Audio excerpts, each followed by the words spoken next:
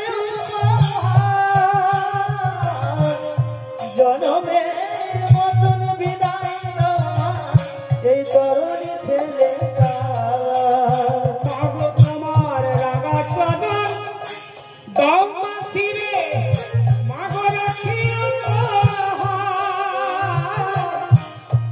জনমের মতো বিদায় দাও মা এই তরণী ছেলেটা তোমার চরণ দাও মা শিরে আমি রাখি জনমের মতন বিদায় দাও মা এই তরুণী ছেলেটা মাগো কি ছাড় দয়া কি ছাড় কাশি মাগো কি ছাড় দয়া কি ছাড় কাশি মাগো কি ছাড় দয়া কি ছাড় কাশি ছাড় দয়া কি ছাড় কাশি কি ছাড় বৃন্দাবন তুমি যে মা সব থেকে আপন মাগো তুমি যে মা সব থেকে আপন তুমি যে মা সব থেকে আপন মাগো তুমি যে মা সব থেকে আপন বিদায় জননী জন্মভূমি হরে মাধবী গড়িয়েছে বিদায় জননী জন্মভূমি হরে মাধবী গড়িয়েছে চির চির তরুণী মায়ের কাছে বিদায় নিয়ে চললো। আর মা হতভাগী মা মাটিতে আছাড় খেয়ে চিৎকার করে বলছে হে ভগবান বলো আমি কার কি মা করেছিলাম আমি কার কিবা কিবা করেছিলাম আমি কার কি মা করেছিলাম আমি কার কিবা করেছিলাম কেন কাঙালিনী হয়ে গেলাম বলো আমি কার কিবা করেছিলাম কেন কাঙালিনী হয়ে গেলাম বলো আমি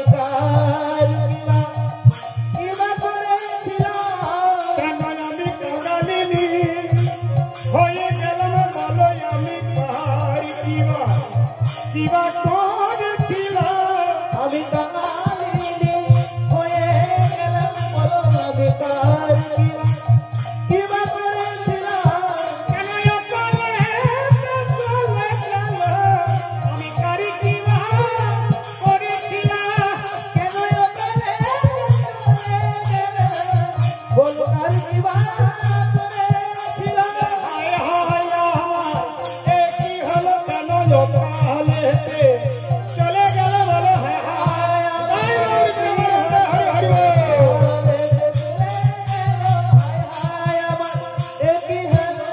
কেন অকালে চলে গেল মা আমার মাটিতে পড়ে বিলাপ করছে এদিকে তরণী কি করল রাজ দরবারে যেই না প্রবেশ করেছে রাবণ রাজা দেখে বলছে বাহ তরণী ধন্য তুমি বড় মায়াবী বলে হে জ্যেষ্ঠরা তো কেন শোনো তরণী তোমার পরিবেশ দেখে আমি খুশি হয়েছি বলে কেন ওই যে তুমি যাকে মারতে যাচ্ছ তার নামটা সারা শরীরে লিখে নিয়ে যাচ্ছে হ্যাঁ তো যাকে মারতে যাচ্ছে তার নাম যদি সারা শরীরে থাকে সে কি আর তোমার সঙ্গে যুদ্ধ করবে হ্যাঁ করবে না সে ভাবে হয়তো আমার ভক্ত আর সেই সুযোগ বুঝে তুমি রামচন্দ্রকে হত্যা করে বাহ তরণী তোমার বুদ্ধি আছে ওই দেখো তোমার জন্য রথ তৈরি করা আছে যাও সেনা সমেত রথ সাজানো আছে তুমি রথে আরোহণ করো যেই না বলেছে তরণী সৈন্যগণকে নিয়ে রথে আরোহণ করে রাজবাড়ির বাউন্ডারির ভিতরে জয় দিচ্ছে কার রাজা রাবণের কিভাবে জয় দিচ্ছে রাবণ রাজা কি জয় রাবণ রাজা কি জয় রাবণ রাজা কি জয় এই জয়টা কোথায় দিল বাউন্ডারির ভিতরে যেই না ওই রাবণ রাজা লঙ্কার বাউন্ডারিটা পেরালো কি বলছে জয় জয় রঘুপতি রাঘব রাজা পতিত পাবন সীতা জয় জয় রঘুপতি রাঘব রাজা পতিত পাবন সীতারাম রঘুপতি রাঘব রাজা রাম পতিত পাবন সীতারাম জয় রঘুপতি রাঘব রাজা পতিত পাবন সীতারাম সীতারাম জয় সীতারাম পতিত পাবন সীতারাম সীতারাম জয় সীতারাম পতিত পাবন সীতারাম রাম শ্রীরাম জয় রাম শ্রীরাম জয় রাম শ্রীরাম জয় রাম শ্রীরাম জয় জয় রঘুপতি রাঘব রাজা রাম পতিত পাবন সীতারাম জয় জয় রঘুপতি রাঘব রাজা পতিত পাবন সীতারাম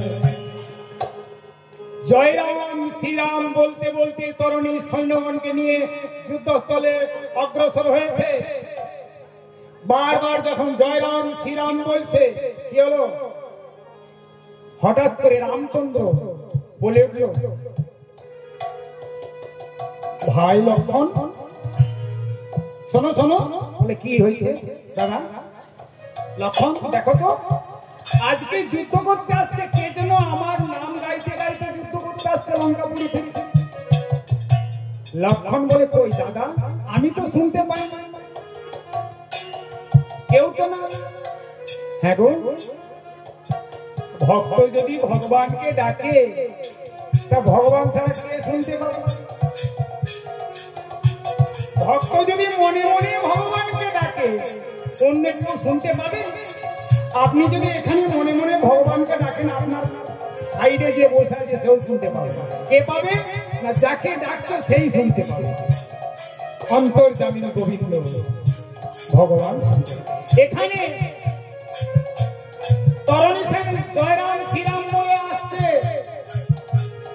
কিন্তু শুনতে পাচ্ছে কে প্রভু রামচন্দ্র লক্ষণ শুনতে পাচ্ছে না। প্রভু রামচন্দ্র বলছে, ভাই লক্ষণ কই তো, শুনতে পাচ্ছ না? বলে কই না। শুনতে পাচ্ছ? বলে না। বিভীষণ এসো এসো। বলে প্রভু কি হয়েছে বলো তো বিভীষণ? আজকে আমার নাম গাইতে গাইতে কে যুদ্ধ করতে আসছে? বলে কই প্রভু, আমি তো শুনতে পাই না। কি করে পাবে? ভক্তের ডাক ভগবান ছাড়া কেউ শুনতে পায় না। এ কথা বলতে বলতে তরণী আসছে, আবার সেই নাম উচ্চস্বরে গাইতে গাইতে, রঘুপতি রাঘব রাম পতিত পাবন সীতারাম। জয় রঘুপতি পতিত পাবন সীতারাম, জয় সীতারাম পতিত পাবন সীতারাম, জয় সীতারাম পতিত পাবন সীতারাম, রঘুপতি রাঘব রাম পতিত পাবন সীতারাম। জয় রঘুপতি রাঘব রাজা রাম পতিত পাবন সীতারাম। জয় রাম শ্রীরাম জয় রাম। যেই না যুদ্ধস্থলে উপস্থিত হয়ে তরণী হুঙ্কার দিচ্ছে, কই রাম, কোথায় রাম, এসো আজই তোমার যুদ্ধের স্বাদ মিটিয়ে দেব। রামচন্দ্র দেখে বলে, বাহ, এ কেমন যোদ্ধা, হ্যাঁ এ কেমন যোদ্ধা, আমাকে নিধন করতে এসে আমার নাম গায়ে লিখে নিয়ে এসছে। বাহ, এ কেমন যোদ্ধা। রামচন্দ্র বলে, হে বালক, কে তুমি, তোমার নাম কি? শোনো রাম, আমার নাম হচ্ছে তরণী সেন। আমি লঙ্কাপুর থেকে আসছি। শুনেছি নাকি বড় বড় যোদ্ধা ওই লঙ্কাপুরের বড় বড় যোদ্ধাকে নিধন করেছেন, তাই আজকে আপনাকে নিধন করতে। বলে, বাহ, ভালো, আমায় কি তুমি নিধন করবে? যদি আমি যুদ্ধ তোমার সঙ্গে করি তবেই তো। তরণী বলে, কেন আমার সঙ্গে যুদ্ধ করবে না কেন? বলে, তরণী, আমি তোমার সঙ্গে যুদ্ধ করব। বলে, কেন? শোনো তরণী, তুমি ফিরে যাও তোমার মায়ের কাছে, আমি যুদ্ধ করব না, সীতা থাক লঙ্কাপুরে, আমি ফিরে যাব। বলে, কেন যুদ্ধ করবে না সেটা তো বলো। তরণী বলছে, কেন যুদ্ধ করবে না? রামচন্দ্র বলে, শোনো ভালো, আমি যদি তোমার সঙ্গে যুদ্ধ করি, হ্যাঁ, এই জগতের রাজা ধীরাজ মহারাজরা দেখে কি বলবে? একটা শিশুর সঙ্গে যুদ্ধ করছি। তাই বলছি, ভালো, তুমি বাড়ি ফিরে যাও, আমি যুদ্ধ করবো না। তখন তরণী বলছে, প্রভুকে তো মিষ্ট বাক্য হবে না, হ্যাঁ, প্রভুর সঙ্গে যুদ্ধ করাতে গেলে, প্রভুকে উগ্র ভাব আনাতে গেলে প্রভুর সঙ্গে রুষ্ট বাক্য প্রয়োগ করতে হবে। তাই তরণী কি করলো? বলে, হে রামচন্দ্র, আমায় বালক বলে অবসর করছো, তুমি ভীতু কাপুরুষ। যেই নয় কথা বলেছে রামচন্দ্রকে। রামচন্দ্র বলে, হে বালক, যদি তাই হয় তবে এসো, আমি যুদ্ধ করব। তাই রামচন্দ্র আর তরণী সেনের যুদ্ধ হতো।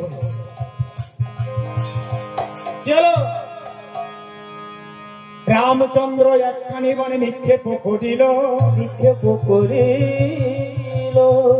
তরণী বদন চুম্বন করে বন রামের হাতে ফিরে এলো। আর এই তরণী একখানি বনে নিক্ষেপ করিল,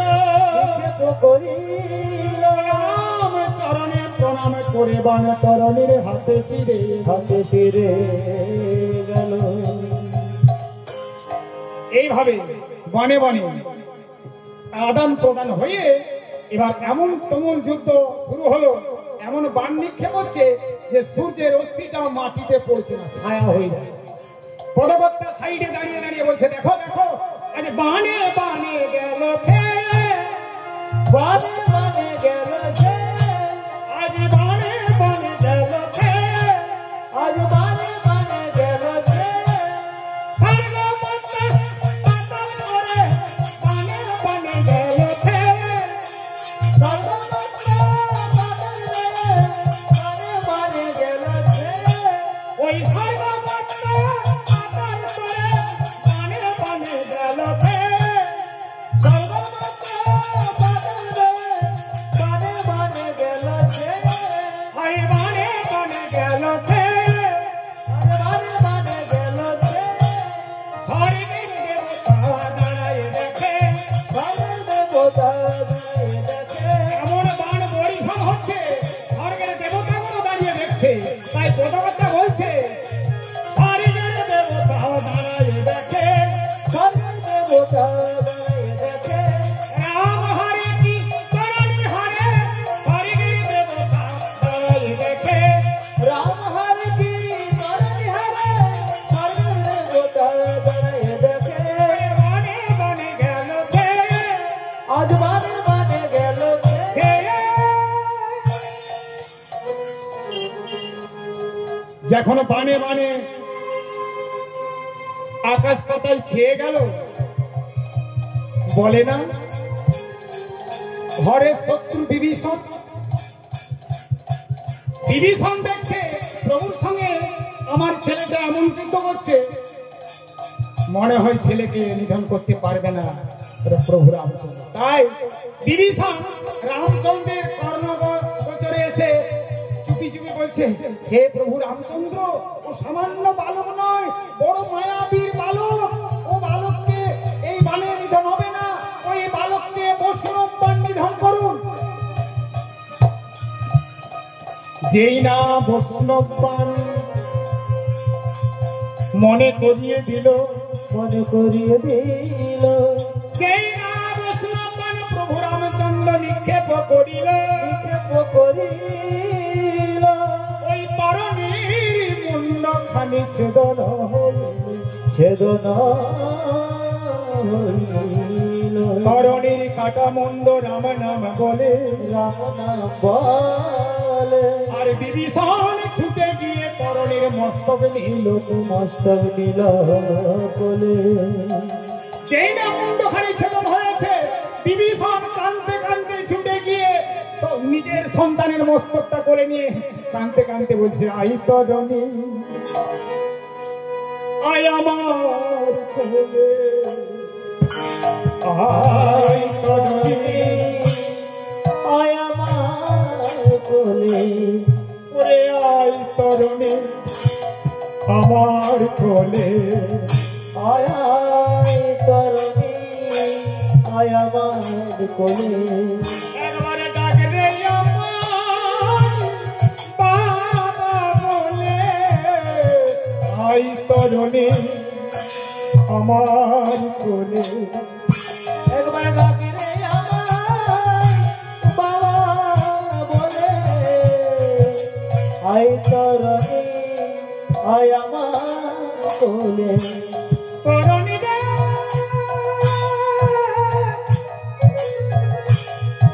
একেবারে বাবা বলে ডাক, তরণী আয়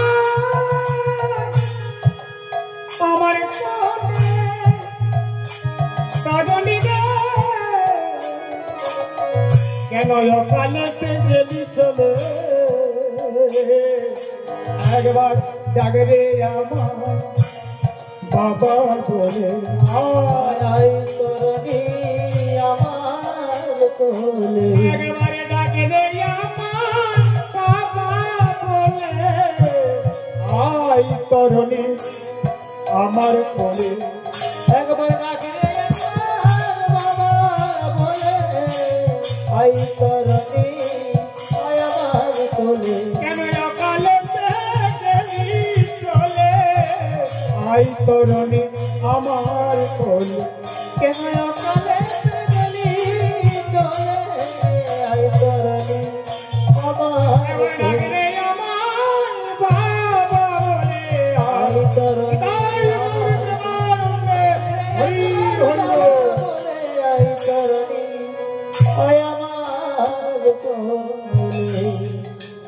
বিভীষণ নিজের সন্তানের কাটা মুন্ডটা নিয়ে বিলাপ করছে। প্রভু রামচন্দ্র বলছে, বিভীষণ একই তুমি কেন বললে না যে তরণী তোমার পুত্র, তাহলে যুদ্ধ করতো না? বিভীষণ বলে, প্রভু আপনি তো সবই জানেন, যিনি অন্তর্যামী তার কি কোনো জানতে বাকি থাকে? সবই আপনার কৃপা। প্রভু রামচন্দ্র বলে, তো শোনো বিভীষণ, ওই তরণীর ধরটা মুন্ডের সঙ্গে সংযোগ কর। বিভীষণ কি করলো? ওই তরণীর কাটা মুন্ড ধরের সঙ্গে যেই না সংযোগ করিল, যেই না কাটা মুন্ড সংযোগ করিল, রাম নাম বলতে বলতে তরণী উঠিয়া দাঁড়ালো, উঠিয়া প্রেমানন্দে হরি। তরণী পুনরায় জীবন পেয়ে বলে, প্রভু এ কি হলো? আপনারই তো কথা দিয়েছিল যে আমার 5 বছরের বয়সে মৃত্যু হবে, তাহলে পুনরায় আবার জীবন দান করলে কোন প্রভু? তখন প্রভু রামচন্দ্র বলে, তরণী শোনো, এ জন্মে আর হবে না, এর পর জন্মে, এর পর যুগে, হ্যাঁ তুমি যাও, তোমার জন্য পুষ্পরথ দাঁড়িয়ে আছে, ওই দেখো। তরণী শরীরে পুষ্পরথে স্বর্গ লাভ করলো, আর বলেইছিল যে যাও, এর পর জন্মে তুমি হবে আমার পরম সখা। কি হলো?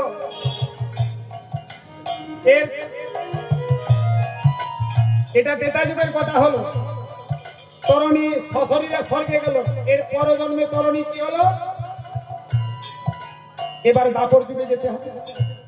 সত্য ত্রেতা এবার ছেড়ে দিয়ে দাপরকে এসো। দাপরে সেই তরণী সুবল সখা, কৃষ্ণের পরম সখা সুবল। তাহলে এবারে দাপরের কথা একটু বলি।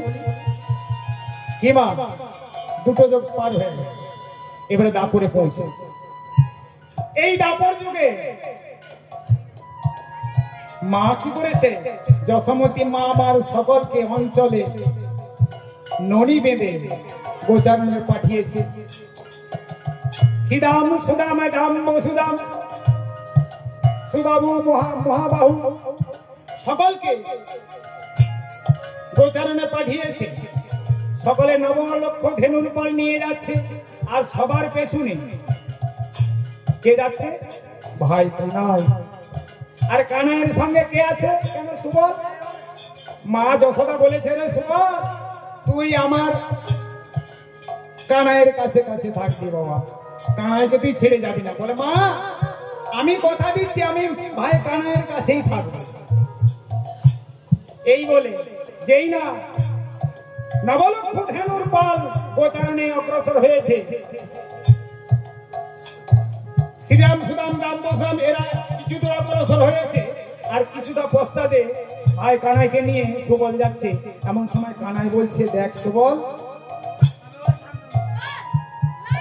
আমি কিন্তু আর চলতে পারছি না। বলে, কেন রে? ওই দেখ শ্রীরাম সুদাম সকালে ধেনু পাল নিয়ে গভীর জঙ্গলে প্রবেশ করেছে, চল আমরাও যাই। ভাই কানাই বলছে, ওরে সুবল, এই প্রখরা রঘুর তাপ, বড় শরীর অসুস্থি লাগছে, আমি আর চলতে পারছি না, কুসংকর লাগছে পায়ে। বলে, সে কি রে? শোন ভাই কানাই, এক কাজ কর, ওই রাধে রাধে বলে বাঁশি বাজা, রাস্তা শেষ। বলে, ভাই সুবল আমি আর একদম চলতে পারছি না। যেই না দাঁড়িয়ে পড়েছে, সুবল ভাবছে তাই তো ভাই কানাইকে নিয়ে যেতে হবে, কি হয় কি করে। এমন সময় ভাই কানাইকে বলছে, ভাই কানাই ওই দেখ, ওই দেখ, ওই যে একটা বড় গাছ দেখছিস না, ওই যে ওই গাছের তলার ছায়ায় একটু বিশ্রাম করে তারপরে আবার যাবো, চল। ভাই কানাইকে আস্তে আস্তে নিয়ে গিয়ে গাছের তলাটায় দাঁড় করিয়ে বলছে, ভাই কানাই শোন, তুই এখানে একটু দাঁড়া, আমি বনমধ্যে গিয়ে কিছু পাতা নিয়ে আসি, একটা শয্যা পেতে দেবো, একটু বিশ্রাম করবি, তারপরে আবার তাই সুবল বলল কি ওই বনমধ্যে গিয়ে নব নব পল্লবিত দাঁড়া। ওমা গাছে যখন নতুন নতুন পাতা হয়, পাতাগুলো একটু নরম হয় তো, তাই সুবল সেই নব নব পল্লবিত দাঁড়ায় একটি শয্যা পেতে ভাই কানাইকে বসতে দিয়েছে। বলে ভাই কানাই এই নেই, এই শয্যা পেতে বিশ্রাম কর, আমি দেখি ওই বনমধ্যে কিছু ফল পাওয়া যায় না। তাই ভাই কানাইকে বিছনাতে শয্যা পেতে দিয়ে বিশ্রাম নিতে বলে, আর সুবল কি করেছে ওই বনের মধ্যে গিয়ে দেখছে, বনের মধ্যে ঘুরতে ঘুরতে দেখছে একটি চাপা গাছে কতগুলি চাপার ফুল ফুটে আছে। বলে বাহ, সেই চাপার ফুলগুলি কতগুলি তুলেছে। বলে বাহ, এই চাপা ফুলগুলো যদি মালা গেঁথে ভাই কানাইয়ের গলে দিই, খুব সুন্দর মানাবে, আর ভাই শান্তি পাবে, তাহলে আবার নাচতে নাচতে চলে যাবে গোচারো। তাই সুবল করলো কি ওই বনমধ্যে গিয়ে সেই চাপা ফুল কতগুলি পেরে এনে একটি মালা গেঁথে আর ভাইকে বলছে, ভাই কানাই দেখে যা। বলে কি, এই দেখ তোর জন্য একটা মালা গেঁথেছি, এই নে পর। যেই না কানাইয়ের গলে চাপা ফুলের মালাটা পরিয়েছে, কানাই কি হলো, চিৎকার করে বলছে, কেন চাপা ফুলের মালা গলাই দিলি, আমার বিষম বিপদ ঘটাইলি, চম্পা বরণে রাধায় মনে করাই মনে করাইলি। এই চাপা ফুলের মালা দেখে প্রেমময়ী রাধার কথা মনে পড়ে গেল রে। ওরে সুবল তুই রাধা এনে দে, নইলে আমি আর প্রাণে বাঁচব না। সুবল বলছে, কানাই বলিস কি রে, আরে চাপা ফুলের মালাটা তোকে কি এমনি এমনি পড়েছি, কারণ আমি জানি তোকে বেশ মানাবে বলে তাই চাপা ফুলের মালাটা দিয়েছি। আর তুই বলিস কিনা রাধাই মনে পড়ে গেল, রাধাই এনে দে। শোন কানাই, বলি কি রাধা কি গাছের ফল যে তোকে দুটো পেড়ে দেবো? সুবল যখন এই কথা বলছে, কানাই বলছে, ওরে সুবল রে, বলে তাহলে আর তো প্রাণে আমি বাঁচিব না রে, আমি আর তো প্রাণে বাঁচব না রে, আমি আর তো প্রাণে বাঁচব না রে, আমি আর তো প্রাণে বাঁচব না রে, আমার জীবনে যাবে বুঝে ওই রাধা বিহনে, আমি আর তো প্রাণে বাঁচব না রে, আমার জীবনে যাবে ওই রাধা, আমি আর তো প্রাণে বাঁচব না রে, আমার প্রাণে যাবে বুঝিও রাধা বিহনে, আমি আর তো প্রাণে বাঁচব না রে, আমার প্রাণ যাবে বুঝিও রাধা, হরি হরি আমি আর তো প্রাণ বাঁচব না রে, রাধা এনে মিলায়ে দে রে, আমি আর তো প্রাণে বাঁচব না রে, রাধা এনে মিলায়ে দে রে, আমি আর তো প্রাণে বাঁচব না রে, আমি আর তো প্রাণে বাঁচব না রে, আমার রাধা এনে মিলায়ে দে রে, আমি আর তো প্রাণে বাঁচব না রে, রাধা এনে মিলায়ে দে রে। ওরে সুবল হাই হাই আমার কি হলো, রাধা এনে মিলায়ে দে রে, হাই হাই সুবল কি হলো, রাধা এনে মিলায়ে দে রে।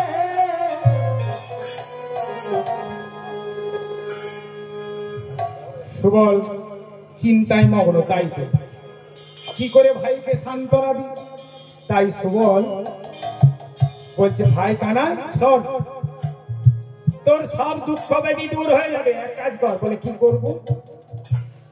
শোন কানাই, ওই রাধা রাধা বলে বাঁশি বাজা, দেখবি রাধা রাধা বলে বাঁশি বাজালে তোর আর কোনো দুঃখ থাকবে না, সব দূর হয়ে যাবে। শোন, তুই রাধা রাধা বলে বাঁশি বাজা আর আমি রাধা সাজছি, তাহলে তো শান্তি হবে। কানাই বলে ওরে সুবল, দুধের স্বাদ যদি ঘোলে মিটে যেত তাহলে দুধ আর কেউ খেত না। ওরে সুবল, তারা করি রাধা এনে দে, নইলে আমি আর প্রাণে বাঁচবো না। ধুলাই গড়াগড়ি খাচ্ছে গোবিন্দ, আর সুবল এই দৃশ্য আর নয়নে দেখতে পারছে না। বলে ভাই কানাই একটু শান্ত হও, আমি দেখি কিভাবে রাধাই আনা যায়। ভাইকে সান্ত্বনা দিয়ে সুবল কি করেছে, যাবতে যাবার পদ্ধতি নিয়েছেন। কেন না, ভাই কানাকে সান্ত্বনা দিতে পারছে না, তার রাধাই আনতেই হবে। বলে ভাই কানা তুই আর চিন্তা করিস না, আমি যাবতে যাচ্ছি, দেখি রাধাকে আনতে পারি কিনা। তাই সুবল মনের দুঃখে চিন্তা করে করে যাচ্ছে কিভাবে আমি যাবতে যাব। হ্যাঁ, তাও আবার এই দিনের বেলা রাধা রানীর সঙ্গে দেখা করা তো দূরের কথা, তার নাম নেওয়াও মুশকিল আছে। কেন, ওই যাবতে রাধা রানীর গৃহে দুজন দাঁড়িয়ে আছে, জটিল আর কুটিলা। রাধা রানীর নাম নেওয়াও দুর্ভাগ্যের ব্যাপার। তাই চিন্তা করছে আর সুবল যাচ্ছে। এমন সময় দেখছে যে এই রাস্তা দিকে সুবল যাবতে যাবে, সেই রাস্তার মাঝখানে একটি নবীন বৎস বসে বসে মিটি মিটি করে তাকাচ্ছে সুবলের দিকে। সুবল বলছে বাবা, এই নবীন বৎস, এবার একটা সুযোগ এসেছে। এই নবীন বৎসটা যদি আমি কোলে নিয়ে ওই যাবতে জটিলার ঘরে যাই, আর জটিলা কিছু বলতে পারবে না। যদিও বলে সুবল এখানে কেন, বলবে এই বাছুরটা হারিয়ে গেছে। এই বাছুরটার খোঁজ করতে করতে আপনাদের বাড়ি এসে পড়েছি, বড় চেষ্টা লেগেছে, একটা সুযোগ হলো, এই ছলনা করে আমি যাবতে যাব। তাই সুবল সেই নবীন বৎসরী কোলে নিয়ে যাবতে চলেছে। বলে যাবতে যাবতে যাবতে যাবতে আমি যাবতে যাবতে আমি যাবতে যাবতে রাধাই আনিতে যাবতে যাবতে ভোগ রাধা দিতে যাবতে যাবতে। রাধাই আনতে চললো সবাই যাবতে। ধীরে ধীরে যাবতে গিয়ে জটিলার দ্বারে দেখছে, জটিলার কুটিলা দ্বারেতে কেউ নেই। সুবল ওই নবীন বৎসরী বক্ষে নিয়ে চিন্তা করতে কি করব, ভেতরে প্রবেশ করব না না বলে পরের বাড়িতে ভিতরে ঢোকা ভালো না। তাই সুবল কি করল, ওই দরজার সামনে থেকে রাধারানীকে ডাকছে, রাধে।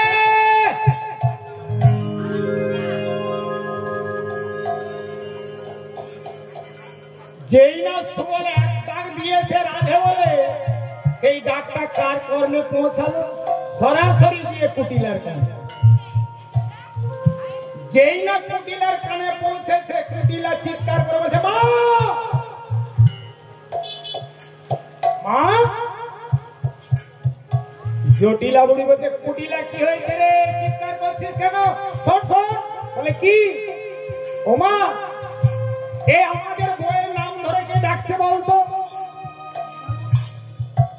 জটিলা বুড়ি বলছে, কুটিলা, হাতে কি তোর নাম কুটিলা রেখেছি? কেন জানিস?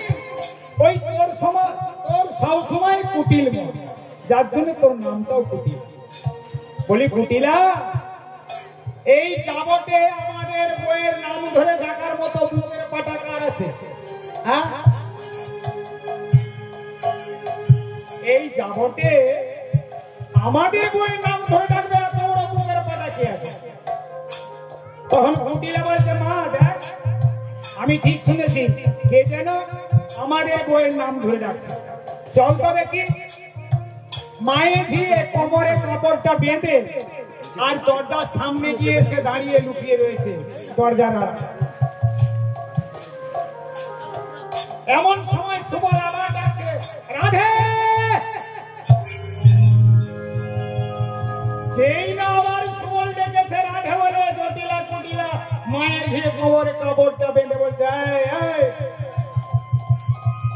জটিলা আঙুল তুলে বলছে, সুবল তুই আমাদের বইয়ের নাম ধরে কেন ডাকছিস? সুবল বলছে, ওমা, আমি তোমাদের বইয়ের নাম ধরে ডাকতে যাব কোন দুঃখে? এমন সময় কুটিলা বলছে, সুবল তাহলে তুই কি বলে ডাকছিলি, আরেকবার ডাকতে দেখি। এমন সময় সুবল বলছে, শুনবে আমি কি বলে ডাকছিলাম? ধেনু রহরে।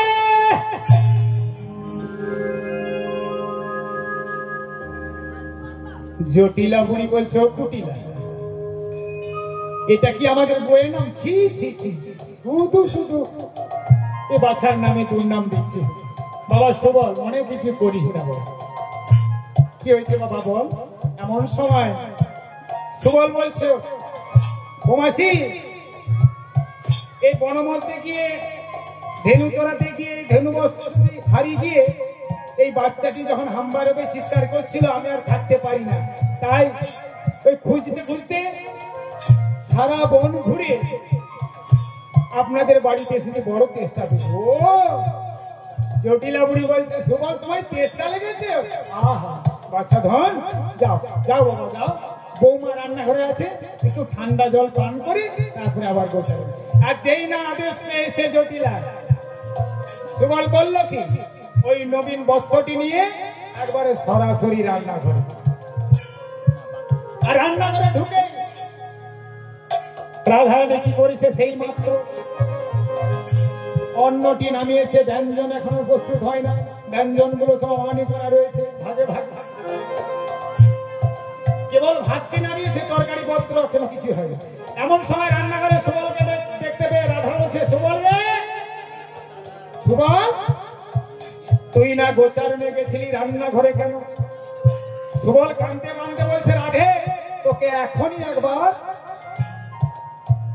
যমুনা পুলিতে যেতে হবে। বলে কেন? বলে রাধে ভাই কানাই রাধা রাধা বলে কাঁদছে, আমি আর সান্ত্বনা দিতে পারছি না, তোকে একবার যমুনা পুলিতে যেতে হবে। রাধারানী বলে, ওরে সুবল তুই কি জানিস, আমার গোবিন্দ নাম করতে মানা, গোবিন্দ বলে কাঁদতে মানা, গোবিন্দ কথা শুনতে মানা। আমি কেমন করে যাবো, তাও আর দিনের বেলা? আমার শাশুড়ি ননদি বাড়ি, আমি কেমন করে গোবিন্দ পাবো? আমায় বলে দে রে সুবল, এথাই দাসির জন্য আমার প্রাণে গোবিন্দ ধুলায় গড়াগড়ি যায়। সুবল এথাই দাসির জন্য গোবিন্দ আমার ধুলায় গড়াগড়ি যায়। ওরে সুবল আমি বলে দে, আমি কেমন করে সেই গোবিন্দ দর্শন করব? সুবল বলছে, রাধে এত সহজে দেখা হবে না, অনেক কারসাদি করতে। বলে কি? শোন রাধে, এই রান্নাঘরে কেউ তুই আর আমি, এছাড়া কেউ নেই। শোন, ওই তোর বসনটা আমাকে দে আর আমার বসনটা তুই। রাধারানী বলে তাহলে হবে? বলে হ্যাঁ তাহলে হবে, একবার দেখ না। বলে ঠিক হবে। বলে হ্যাঁ। রাধারানী কি করলো, ওই সুবলের পোশাকটা পরলো আর রাধারানীর পোশাকটা সুবলকে। রাধারানী কি করে সুবলের পোশাক পোশাকটা পরে বেনি খুলে অভিঝুটি, হ্যাঁ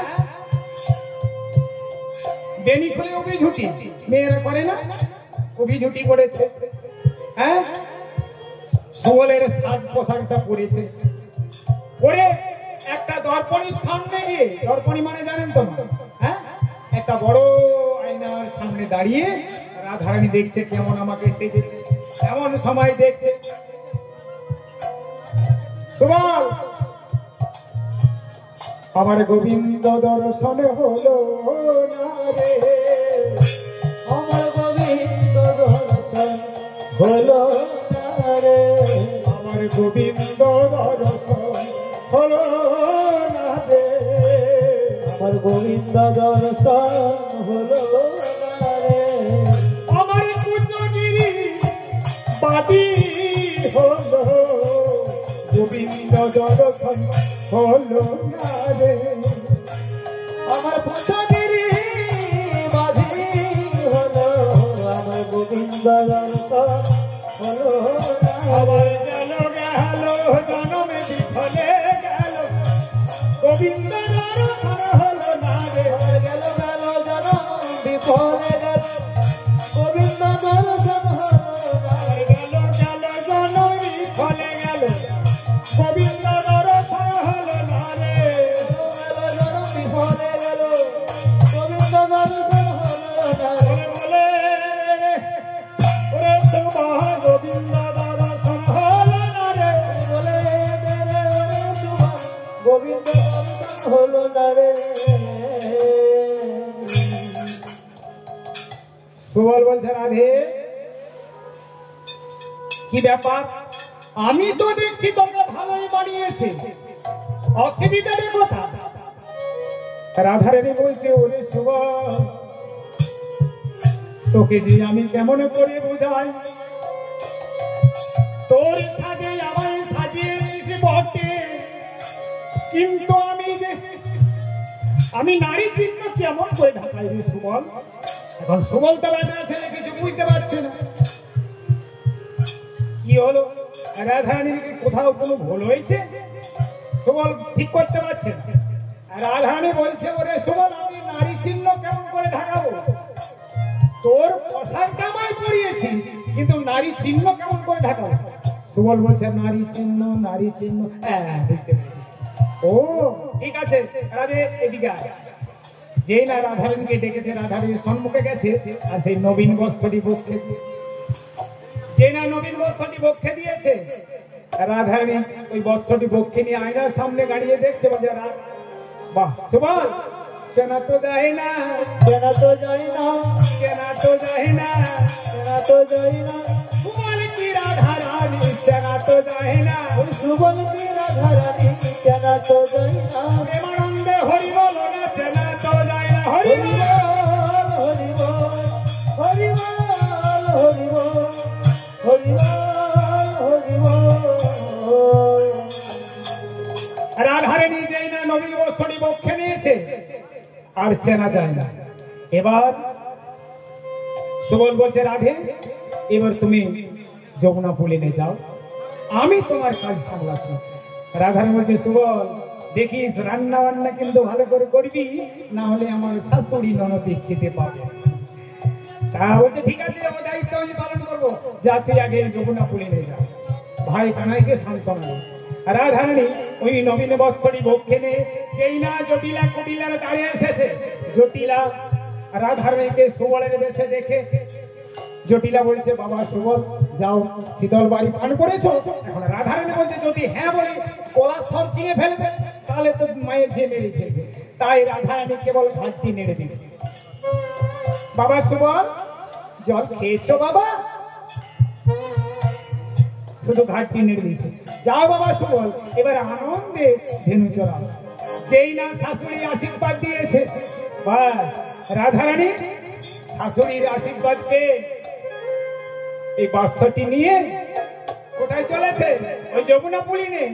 ধনী ঠমকি ঠমকি চলে যায় ও কি আগে, ধনী ঠমকি ঠমকি চলে যায় ও পিয়ারে ধরি থমকি থমকি চলে যায় ও পিয়ারে ধনী থমকি থমকি চলে যায় ও পিয়ারে ধনী থমকি থমকি চলে যায় যেতে যেতে আর নয়নে ফিরে যায় যেতে যেতে আর নয়নে ফিরে ফিরে যায় ধনী যেতে যেতে আর নয়নে ফিরে ফিরে যায় যেতে যেতে আর নয়নে ফিরে ফিরে যায় থমকি থমকি থমকি থমকি থমকি থমকি থমকি চলে যায় ও পিয়ারে ধনী থমকি থমকি চলে যায় ও পিয়ারে ধনী থমকি থমকি চলে যায় রাধারানী নবীর বস্ত্রটা নিয়ে যমুনা পুলিনে গোবিন্দের সাথে প্রেমে আলাপনে মগ্ন হলেন। এদিকে এদিকে কি হলো? যিনি রান্নাঘরে আছে ওর অবস্থা কি আবার দেখি কিবা। আর রাধারানী তো চলে গেল যমুনায় গোবিন্দের সঙ্গে মিলিত হতে, যিনি রান্নাঘরে আছে ওর অবস্থাটা কি দেখি। এখন সুবল দেখছে রাধারানী কেবল ভাত কি নামিয়েছে, তরকারি হয় না, কিন্তু সবজিগুলো সব কাটা আছে সাইজ করে করে, হ্যাঁ সব আমানিও করা আছে। এদিকে সুবল বলছে আমি তো বেটা ছেলে, রান্নার কিছুই বুঝি না, তবু রান্না করতে হবে কেন না মায়ের ঝিয়ে খেতে পাবে। তা প্রথমে সুবল কি করছে? প্রথমে ডাল রান্না করছে। সুবল বেটা ছেলে ডাল রান্নার কিছুই বোঝে না, ডাল রান্না করছে, বেশি করে মাথায় ঘন্টাটি টেনেছে, টেনে ডাল রান্না করছে। কেন? হঠাৎ করে যদি কুটিলা ঢুকে পড়ে রান্নাঘরে চিনতে পেরে যাবে, তাই ঘন্টাটি প্রথমে ডাল রান্না করছে। নুনটা দিতে হবে তো ডালে, এক খামচা দিয়েছে, এক খামচা নুন দিয়েছে, আবার কিছুক্ষণ নাড়তে নাড়তে ভাবছে তাই নুনটা কি দিলাম, মনে হয় দিই না, আরেক খামচা আবার নাড়ছে, আবার কিছুক্ষণ পরে মনে হয় ডালকে নুন দিয়েছে, মনে হয় দিই না, আবার এক খামচা, এমন নুন দিয়েছে সেই ডালকে আর খাওয়া যাবে না। যাই হোক ডাল রান্না করে সমাধা করেছে। এবার দেখছে একটা ঝাল রান্না করতে হবে। এখন সবাই ঝাল রান্না করতে গিয়ে দেখছে সবকিছু সবজিকে দিয়ে একটা ঝাল রান্না করতে হবে। ঝাল রান্না করতে করতে নুনটা মনে দিয়েছি, হ্যাঁ নুন দিয়েছি, আবার কিছুক্ষণ এদিক সেদিক নাড়াচাড়া করতে করতে ঝালে নুনটা দিয়েছি, হ্যাঁ মনে হয় দিয়েছি, এ করতে করতে ঝালেতে নুন দিতেই মনে নেই, একদম আলো না, ডাল আর ঝাল হয়ে গেল। এবার ভাবছে একটা শাক ভাজা করতে হবে। এখন শাক ভাজা করতে গিয়ে সুবল দেখছে কোন জিনিসটা শাকের সাথে দিলে শাক ভাজা সুস্বাদু হবে। এখন দেখছে রান্নাঘরের তাকে একটা জারের মধ্যে বড় বড় হিঙের বড়ি, বলে বাবা এই বড়িগুলো দিয়ে যদি শাকটা ভাজা করি তাহলে শাশুড়ি মায়ে ঝিয়ে খুব আনন্দে ভরে খাবে।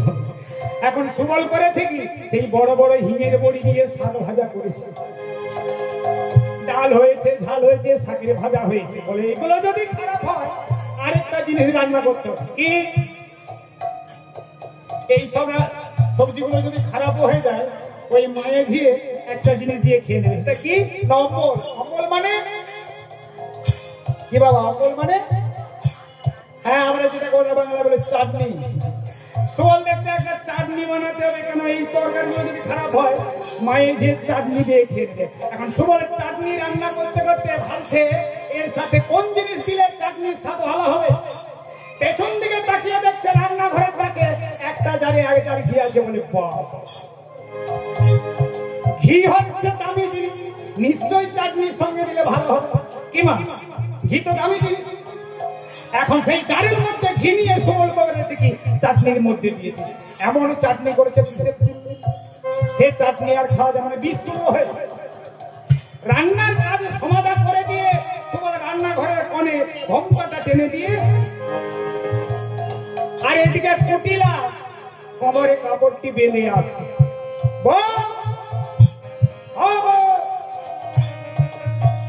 আর সুবল সেই থরথর করে কাঁপছে, রান্নাঘরে ঘন্টাটি টেনে দিয়ে কোণে বসে বসে কাঁপছে। এই বুঝিয়ে আমাকে ধরে ফেলবে, কারণই তো বেটা ছেলে ভয় কাঁপছে। এই বুঝি কুটিলা ধরছে। এখন কুটিলা কোমরে কামড় করে দেবো। এখন সুবল বলছে, আমি যদি রাধি আমার বেটা ছেলের গলা যা দিলে চিনতে পেরে যাবে। হ্যাঁ, আমি তো বেটা ছেলে, যদি রাধি কি এলো চিনতে পারবে না বেটা ছেলের গলা। তাই সুবল মনে মনে ভাবছে, এমন ভাবে সরু ভাবে রাধেব, কোন কথাই বলবে কেমন হু দিয়ে যাবে। কুটিলা যাচ্ছে, রাধে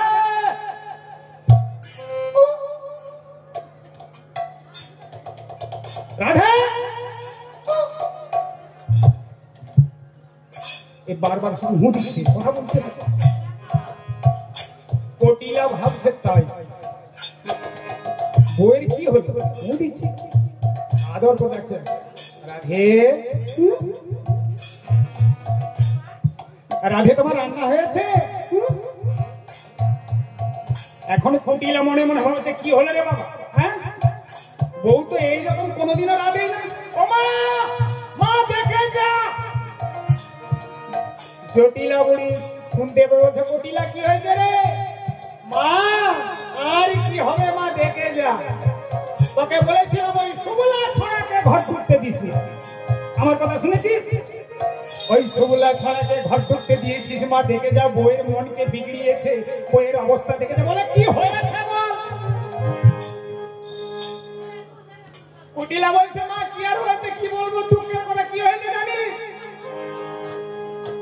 আমাদের বউকে দেবতাই ধরেছে, দেবতাই ধরেছে, দেবতাই ধরেছে, দেবতাই ধরেছে। বলি আমাদের ঘরের বউকে দেবতাই ধরেছে, আমাদের ঘরের বউকে দেবতাই ধরেছে। বোঝায় এনে ঝাড়তে হবে, দেবতাই ঝাড়তে হবে, ঝাড়তে হবে।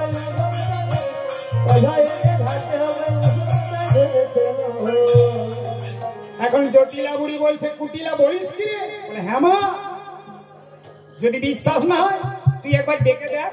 এখন জটিলা বুড়ি দরজার সামনে গিয়ে বলছে, বৌমা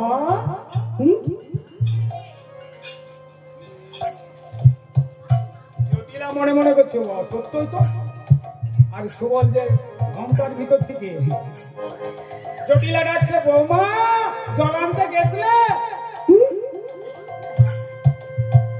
বৌমা তোমার রান্না টান্না হয়ে গেছে মা।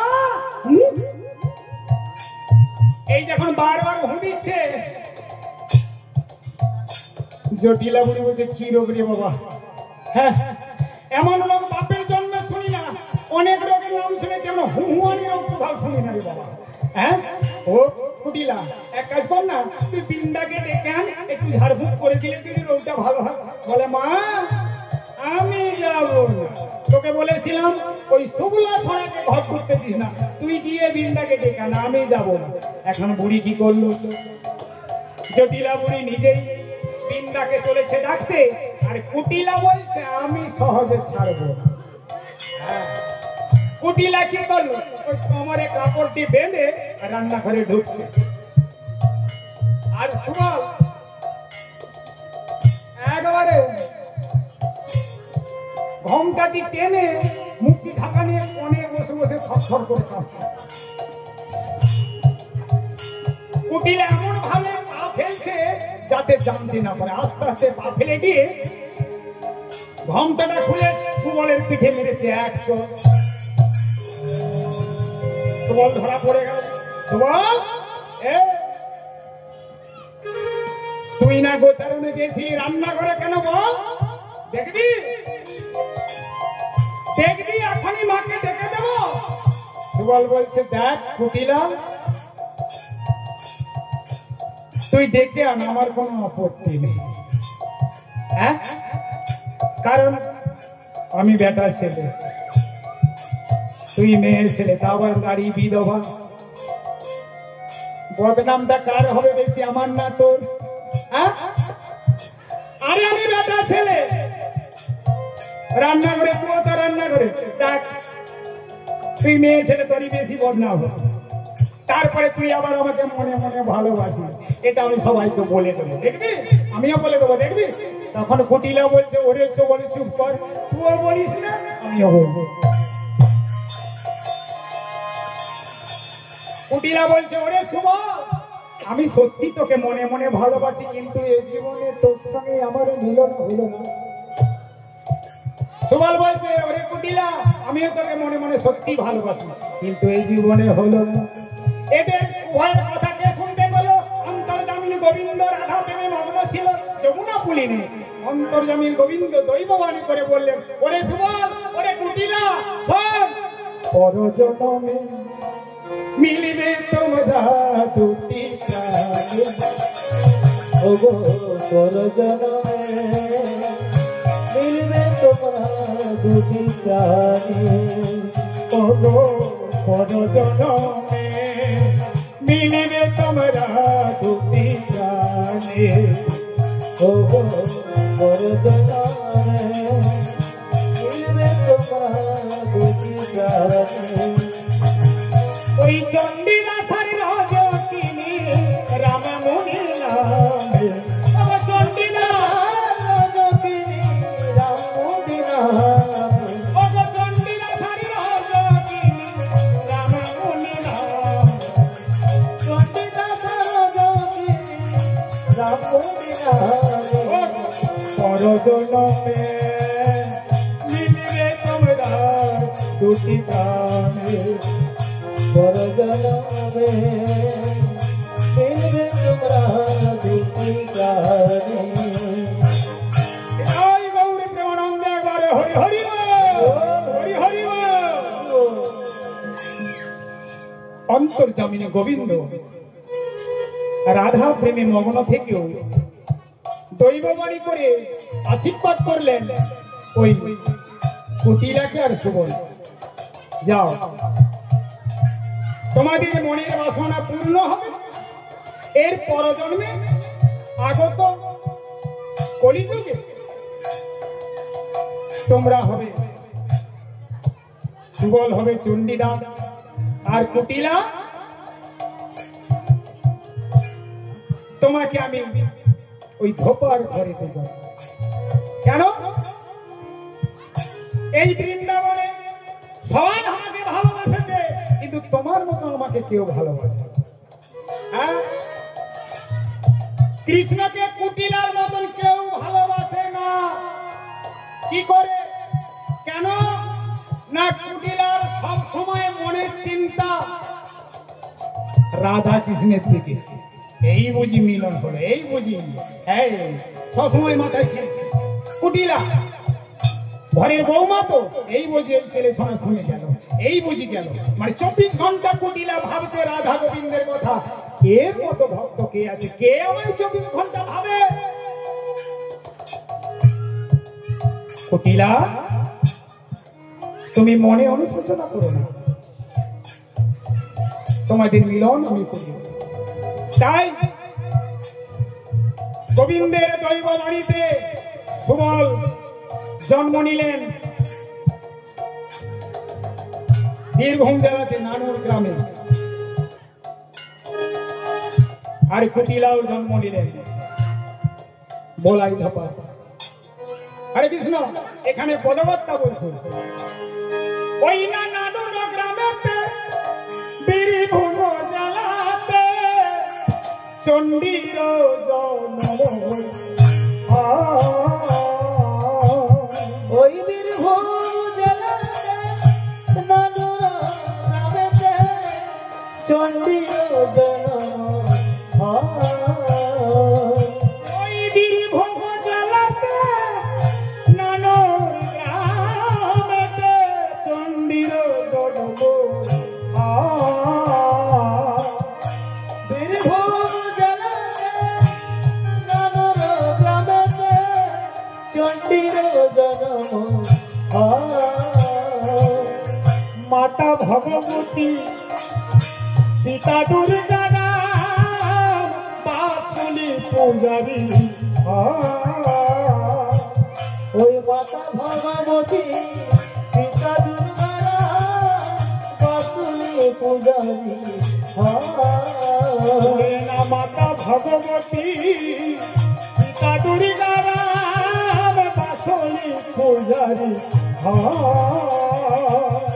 মাতা ভগবতী পিতা দুর্গারা বাসুলি পূজারি নীল নীল চণ্ডী জনম নীল নীল চণ্ডী জনম নীল নীল নীল চণ্ডে জনম নীল নীল চণ্ডী জনম নীল ওই নানানোর গ্রামেতে নীল নীল চণ্ডী জনম নীল ওই নানানোর গ্রামেতে নীল নীল চণ্ডী জনম নীল ভগবতীর গর্ভমাঝে নীল চণ্ডী জনম নীল ভগবতীর গর্ভমাঝে নীল চণ্ডী জনম নীল হৃদয় গৌর প্রেমানন্দে হরি হরি হরি। এটা 4 যুগে পড়েছে। সেই সত্য যুগ থেকে এই কলিযুগ পর্যন্ত এলো। জন্ম হলো চণ্ডীদাস। 5 বছর বয়সে মায়ের সাথে মামা বাড়ি যেতে যেতে নৌকা যোগে নদীর মাঝখানে হঠাৎ করে ঝড় তুফান এসে নৌকা ডুবে গেল আর মাতা ভগবতী জলে সলিল হয়ে গেল। এদিকে 5 বছরে চণ্ডীদাস ভাসতে ভাসতে যাচ্ছে কোথায়? নিম্নগামী কিছু দূরে আছে বলাই ধোপার ঘাট। আর সেদিন ওই বলাই ধোপার রানী রজকিনী ছোট্ট শিশু মেয়ে বলে, বাবা আমি কাপড়গুলো কেচানো। বলে না, এখন নদী দিয়ে বন্যা এসেছে, যাস না। বলে বাবা একদিন না একদিন যেতেই হবে, তা আগে থেকে যাই না। রানী কি করলো, কতগুলি কাপড়কে নিয়ে আর নদীর ঘাটে আসছে। হেলে দুলে চলেছে, হেলে দুলে চলেছে রামি হেলে দুলে চলেছে, রবি হেলে দুলে চলেছে যেন মনে কারে পেয়েছে। ওগো হেলে দুলে চলেছে, ওগো মনে তারে পেয়েছে হেলে দুলে চলেছে। আমি কতগুলি কাপড়কে মাথায় নিয়ে নদীর ঘাটে এসে কাপড়গুলি নামিয়ে রেখে আর নদীর সেই পাথর দিয়ে দাঁড়িয়ে নদীর পানে তাকিয়ে বলছে, কতদিন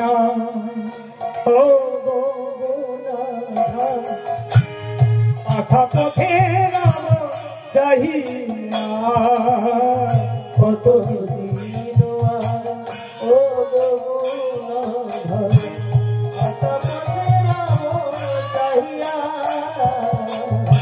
সহিতে পারি না বিরহ যাতনা, আমি সহিতে পারি না বিরহ যাতনা, আমি সহিতে পারি না বিরহ যাতনা, সহিতে পারি না বিরহ যাতনা। রাখিয়া সে জলে ভরিয়া কতদিন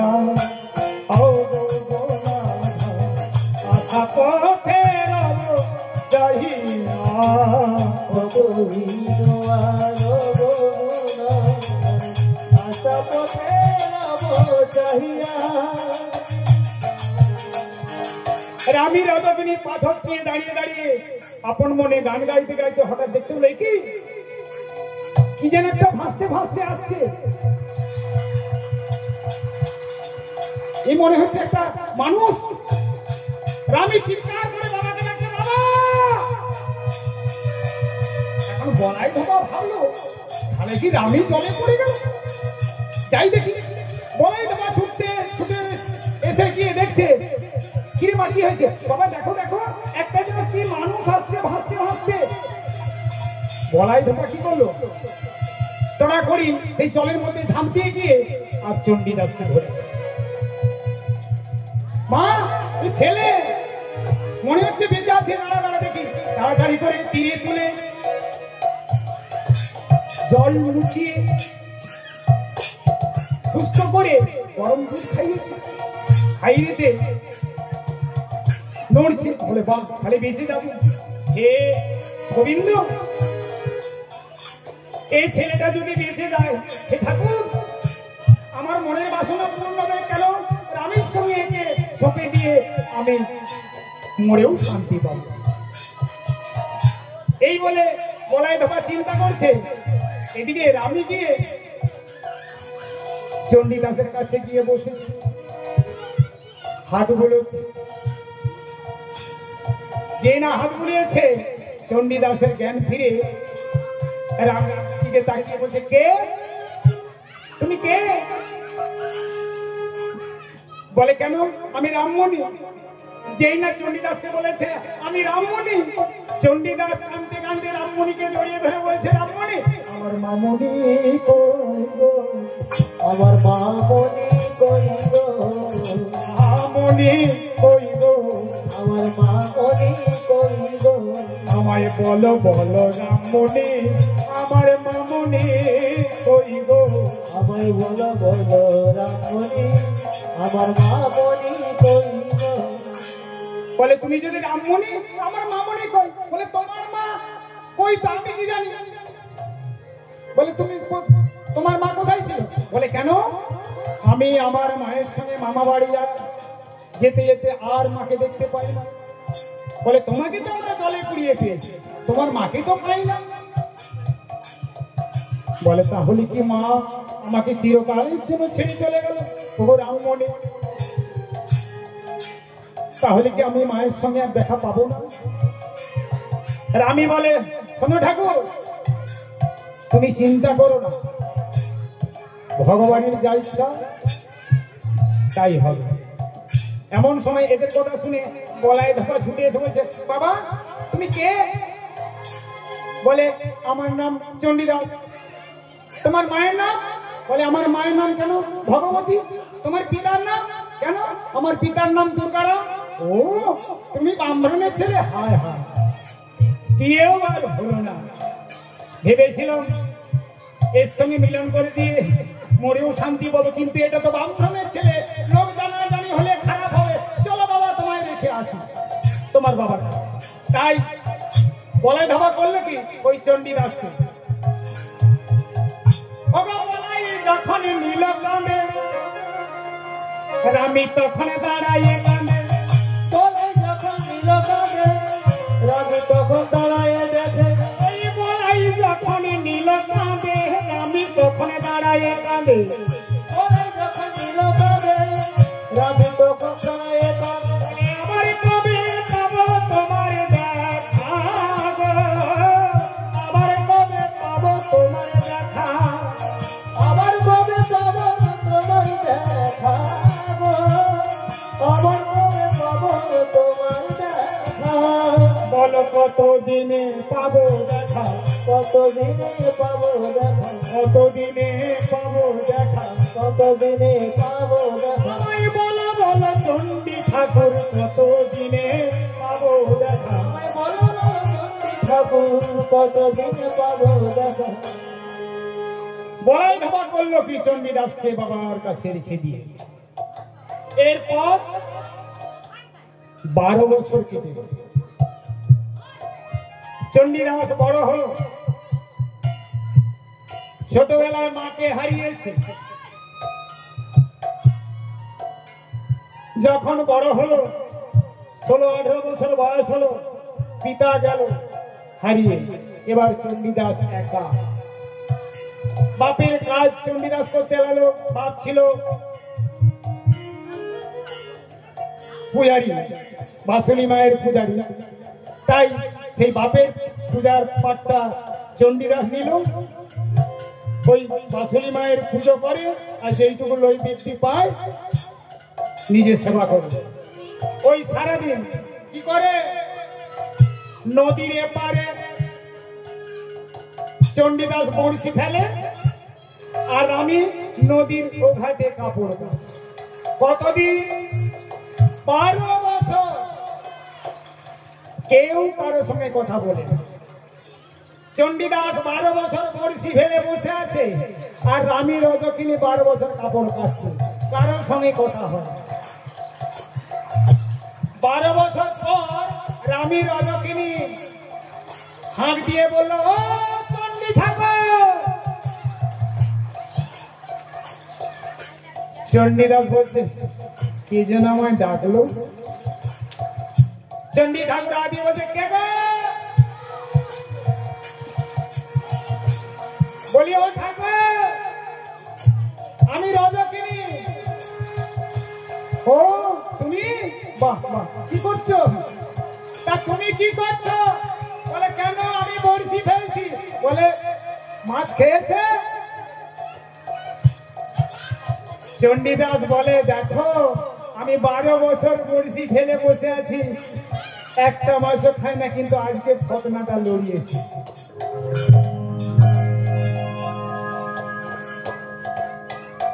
বুঝলে রজকিনী, আজ 12 বছর বড়শি ফেলে বসে আছি, একটা মাছও ধরতে পারি না, কিন্তু আজকে ঘটনাটা লড়িয়েছে, এবার বুঝি মাছ ধরব।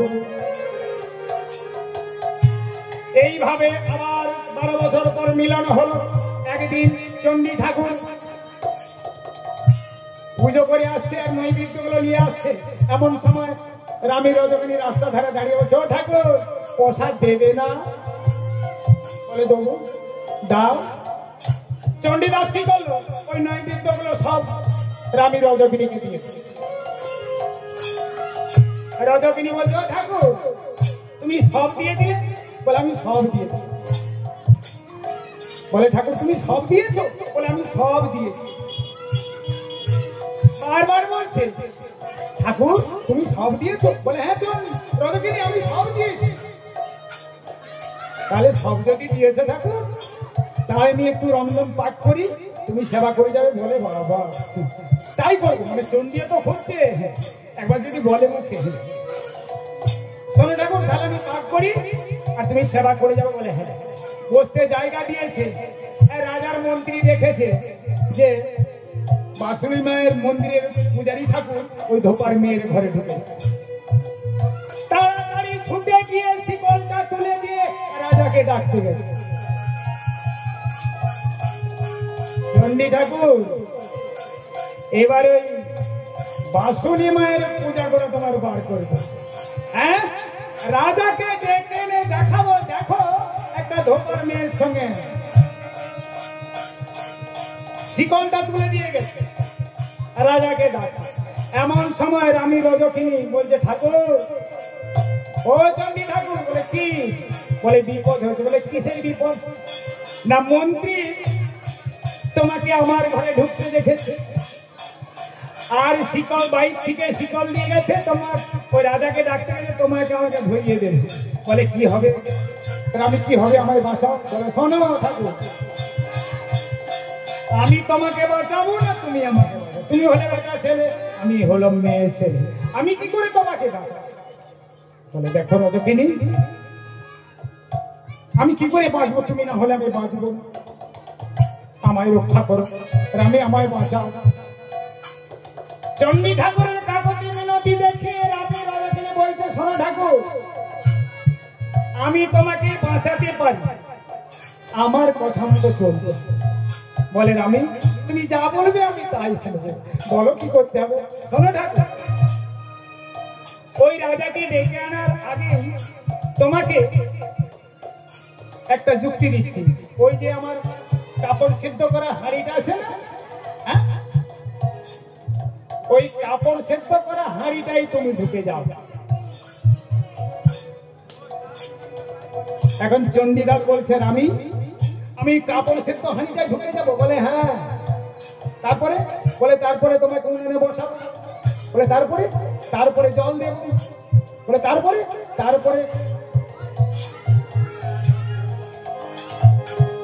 ধীরে ধীরে দেবো জল, ধীরে ধীরে দেবো জল, আমি ধীরে ধীরে দেবো জল, ধীরে ধীরে দেবো জল, আমার ঘুচে যাবে সব জঞ্জাল, ধীরে ধীরে দেবো জল, আমার ঘুচে যাবে সব জঞ্জাল, ধীরে ধীরে রাজকিনী, তুমি যদি জল দিয়ে নিচে জাল দাও আমি তো সিদ্ধ হয়ে যাব। বলে সিদ্ধ করে নেব গো, সিদ্ধ করে নেব গো, সিদ্ধ করে নেব গো, সিদ্ধ করে নেব, ওই অনুরাগের আগুনেতে সিদ্ধ করে নেব গো, অনুরাগের আগুনেতে সিদ্ধ করে নেব গো, আমি তাই গৌর হরি হরি বলে সিদ্ধ করে নেব গো, অনুরাগের আগুনে সিদ্ধ করে নেব, অনুরাগের আগুনে সিদ্ধ করে নেব গো। যেই না রানী রজকিনী বলেছে তুমি এই কাপড় সিদ্ধ হাঁড়িটাই ঢুকে পড়ো, আরে চণ্ডীদাস তাড়াতাড়ি কি করছে ঢুকে পড়ছে। আর আমি রজকিনী বলে ও ঠাকুর বেরিয়েছি। বলে কেন তুমি তো ঢুকতে বললে? বলে ও ঠাকুর, আরে তুমি হয়তো জোয়ান মরো, ওই হাঁড়িটার সময় তোমাকে উনুনে বসাতে পারবো? আগে আমি উনুনে হাঁড়িটা বসিয়ে দিই তারপরে তুমি ঢুকবে। বলে ও সেটাই বলো। যেই না উনুনে হাঁড়িটা দিয়েছে চণ্ডীদাস হাঁড়িতে ঢুকেছে আর ঢাকনাটা দিয়েছে, এমন সময় রাজা এসে দরজা খুলেছে। রানী বলে মহারাজ কি হয়েছে? তোমার ঘরে চণ্ডী ঠাকুর ঢুকেছে। বলে কই না তো। হ্যাঁ, বলে আমার ঘরে যদি ঢুকেছে, আমার তো এই ঘরটি ছাড়ার কোনো ঘর নেই, এই ঘর ছাড়া আমার তো দ্বিতীয় ঘর নেই। সত্যই তো, রাজা দেখছে কোথাও নেই, শিকল তোলা আছে, শিকল তো খোলা থাকে না যে বেরিয়ে যাবে। মন্ত্রী বলো মন্ত্রী তুমি এত বড় বদনাম দিয়েছো, চলো তোমার শাস্তি। মন্ত্রীকে ধরিয়ে রাজা দিয়ে শাস্তি। এদিকে ধীরে ধীরে যখন লোকে জানতে পারলো, পাড়াপতি জানতে পারলো যে ধোপার মেয়ের সঙ্গে একটা ব্রাহ্মণের ছেলের পিড়িত চলছে, ব্রাহ্মণ সমাজ মেনে নিতে পারলো না। ব্রাহ্মণ সমাজের কলঙ্ক, ওই রানী রজকিনী ধোপের মেয়ের সঙ্গে একটা ব্রাহ্মণ ছেলে পিড়িত, একে রাখা যাবে না। সমস্ত ব্রাহ্মণ মিলে বলল কি, সকলে মিলে মৃত্যুদণ্ড দিলেন। ওই রানী রজকিনী আর চণ্ডীদাস মৃত্যুদণ্ড দিলেন। দেশ জুড়ে সমস্ত ব্রাহ্মণ সমাজ তাদের মৃত্যু হলো। একটা জন্ম শেষ হলো কলিযুগে। এর পরজন্মে ওই চণ্ডীদাস রজকিনী, তার পরজন্মে হলো গৌরীদাস আর বিমলা। সেই গৌরীদাস আর বিমলা এই রাধা কৃষ্ণের চরণ তলে বসে, নিতাই গৌরীর চরণ তলে বসে ওই গৌরীদাস আর বিমলা দিবনিশি হরিনাম শুরু করল, হরিনাম শুরু করল। ভক্ত যারা ভগবানের মিলন হইলে, ভক্ত আর ভগবানের মিলন হইলে, ওই ভক্ত আরে ভগবানের মিলন হইলে, ভক্ত আর ভগবানের মিলন হইলে, প্রেমানন্দে ভক্তগণে হরি হরি বল, প্রেমানন্দে ভক্তগণে হরি হরি বল, প্রেমানন্দে ভক্তগণে হরি হরি বল, প্রেমানন্দে ভক্তগণে হরি হরি বল। ভক্ত আর ভগবানের মিলন হলো। ওই সুবল সখা কৃষ্ণের পরম সখা সুবল এই কলিযুগে হয়েছে গৌরীদাস আর কুটিলা হয়েছে বিমল। তাই স্বামী স্ত্রী দুজনে বসে রাধা গোবিন্দ গৌর নিতাই পদতলে বসে প্রত্যেক এই সন্ধ্যাকালে তারা স্বামী স্ত্রীতে বসে বসে প্রভুর চরণে নাম গুণগায়। কি গান? হরে কৃষ্ণ কৃষ্ণ কৃষ্ণ হরে হরে, হরে রাম রাম রাম হরে হরে, হরে কৃষ্ণ কৃষ্ণ কৃষ্ণ কৃষ্ণ হরে হরে, হরে রাম রাম রাম রাম হরে হরে, হরে কৃষ্ণ কৃষ্ণ কৃষ্ণ কৃষ্ণ হরে হরে, হরে রাম রাম রাম রাম হরে হরে, হরে কৃষ্ণ কৃষ্ণ কৃষ্ণ কৃষ্ণ হরে হরে, হরে রাম রাম রাম হরে হরে, হরে কৃষ্ণ কৃষ্ণ কৃষ্ণ কৃষ্ণ হরে হরে, হরে রাম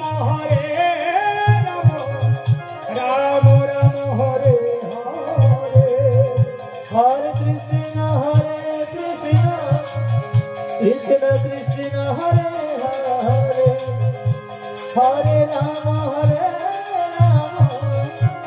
রাম রাম হরে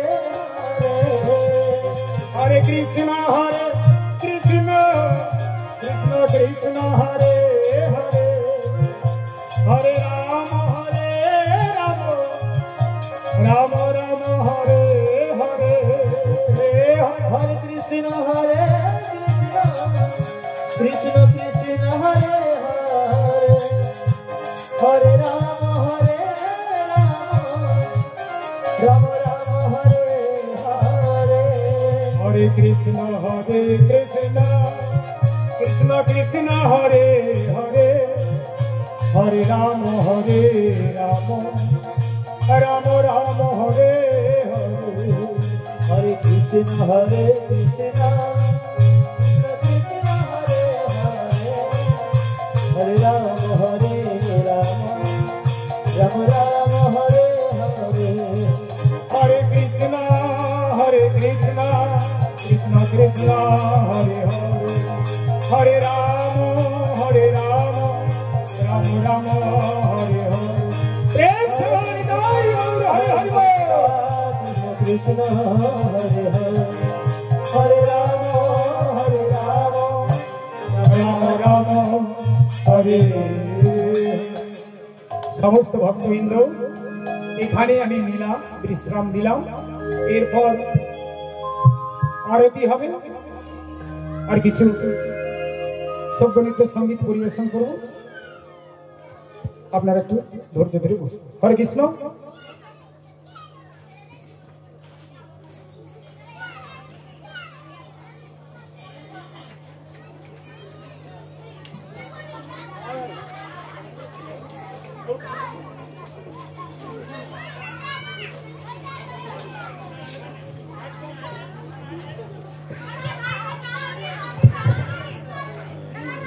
সামনে লীলাকীর্তন পরিবেশন করলেন, ঠিক এরপরেই আজ পরিবেশন করবেন সন্ধ্যারতি। সন্ধ্যারতিতে অধরচাঁদ কীর্তন সম্প্রদায়ের সকল সদস্যবৃন্দ মঞ্চে উপস্থিত থাকবেন। নৃত্য গীতের মাধ্যমে এই সন্ধ্যারতি পরিবেশিত হবে। আমি একটু আমার নিজস্ব কাজে বাজারের